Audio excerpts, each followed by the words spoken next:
República de la Nueva Granada, Universidad del Primer Distrito, número 15, Bogotá, 1 de mayo de 1847. Al señor inspector del Colegio de Literatura y Filosofía. En vista de la comunicación de usted con fecha 30 del pasado, he resuelto lo siguiente. Resultando que no se han aplicado todavía al cursante Teodoro Pedrosa para corregirlo y refrenar sus demasías, todos los castigos, incluso el percusivo y de dolor, antes de emplear la pena de expulsión, la cual, la más de las veces, afecta más bien a los padres, se resuelve. Encárguese al señor inspector del Colegio de Literatura y Filosofía, haga que, a la mayor brevedad, dentro de la clase, a presencia del catedrático y de los cursantes, se aplique al expresado Pedrosa, con la severidad que demanda el caso, el correspondiente castigo percusivo, según la gravedad y magnitud de las faltas, y cual estime suficiente para contenerlo en lo sucesivo, haciéndole entender que si no se corrige, se le impondrán las demás penas, hasta entregarlo a la policía, como lo prescriben los decretos universitarios. Y por cuanto de la exposición de los pasantes resulta que hay otros de peor conducta, el mismo señor inspector informará quiénes han sido estos y si por sus faltas han sufrido el condigno castigo. Dios guarde a usted. Si acompañamos la lectura de este texto con un mínimo de análisis, surgen algunas inevitables reflexiones. Es evidente que a cualquier maestro y formador le preocupa el aprovechamiento de sus alumnos, no solo en las disciplinas estrictamente académicas, sino en todo lo relacionado con su crecimiento humano, personal y social. Si el educador es algo más que profesor, lógicamente se preocupará por la guía y orientación integral de sus alumnos. Ese es el significado esencial del término pedagogía. Para no incurrir en idealismos ajenos a la realidad, debemos tener en cuenta que esta tarea de guía y orientación se ejerce siempre en determinadas circunstancias y bajo el influjo de factores condicionantes que provienen del maestro mismo, de su concepción de la educación, del ambiente que rodea toda la acción educativa y del mismo educando. Olvidar esos condicionamientos es incurrir en idealismos ajenos a la realidad.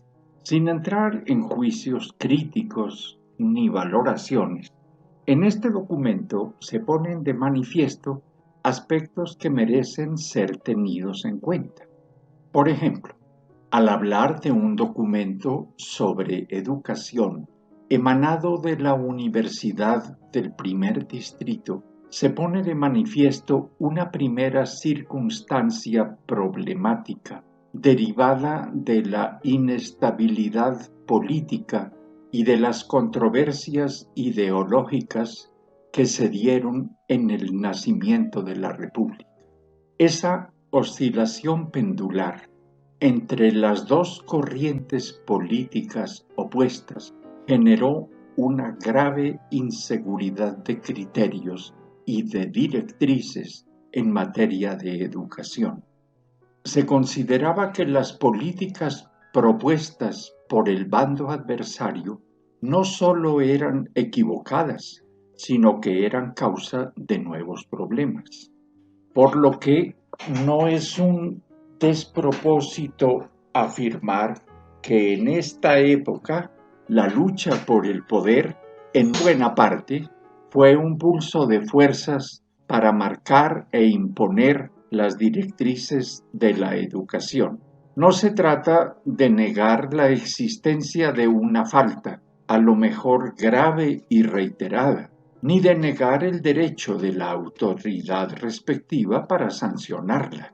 Pero, en primer lugar, nos llama la atención cómo una decisión de este tipo no está en manos de las autoridades universitarias inmediatas y depende de instancias oficiales superiores, que son las que pueden resolver sobre los casos. Sorprende que una autoridad universitaria tenga que reportar si los alumnos que incurrieron en faltas fueron o no castigados debidamente. ¿Dónde queda la autonomía? Por insistir en estructuras piramidales de poder, se pierde de vista la importancia y el carácter de la delegación de competencias y de funciones. No nos sorprende tanto el carácter físico del castigo, pues entonces este se consideraba como parte del método educativo, según repetía el aforismo popular: la letra con sangre entra. Pero sí llama la atención los detalles que complementan ese castigo físico. Se incluyen consecuencias físicas. Debe ser percusivo, es decir, con golpes, aplicados con la severidad que demanda el caso, de forma que causen dolor.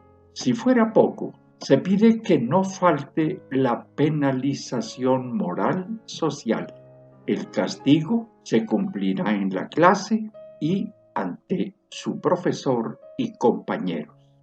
Para este tipo de concepciones de la educación y de la corrección, el dar una lección se identifica perversamente con el escarmiento y con la amenaza. Si no se corrige, se le impondrán las demás penas hasta entregarlos a la policía. No se menciona ningún recurso que pueda llevar a la reflexión o al convencimiento de quien incurrió en la falta. Por el contrario, la medida para la aplicación del castigo percusivo es que sea suficiente para contenerlo y no para convencerlo.